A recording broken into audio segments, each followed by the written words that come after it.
সাবরং যাওয়ার পথে রাস্তার দুপাশে এই সাম্পানগুলো দেখে মানে মনে হচ্ছে তারা এই সাম্পানগুলো এখানে যারা ঘুরতে আসতেছে তাদেরকে স্বাগত জানাচ্ছে।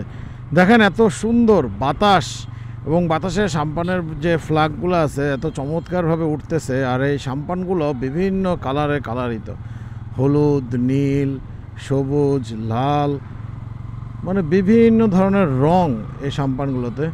মানে আপনি যে ঘুরতে আসছেন, ঘুরতে আসার জন্য আপনার যে ক্লান্তি দূর করবে, এই ক্লান্তি দূর করার জন্য আপনার মনে প্রশান্তি এনে দিবে এই সাম্পানের রঙগুলো, এবং নিজেকে একটা ভিন্ন জায়গায় আপনি অনুভব করতে পারবেন এই সাম্পানগুলো দেখে।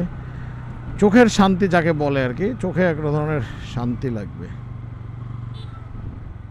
বাম পাশে এত সুন্দর কালারিং সাম্পান আর ডান পাশে বিশাল সমুদ্রের গর্জনও আমি শুনতে পাচ্ছি। আপনারা শুনতে পাচ্ছেন কিনা আমি জানি না। চমৎকার, মানে আপনার ক্লান্তি দূর করার জন্য এরকম সিনারিও যথেষ্ট।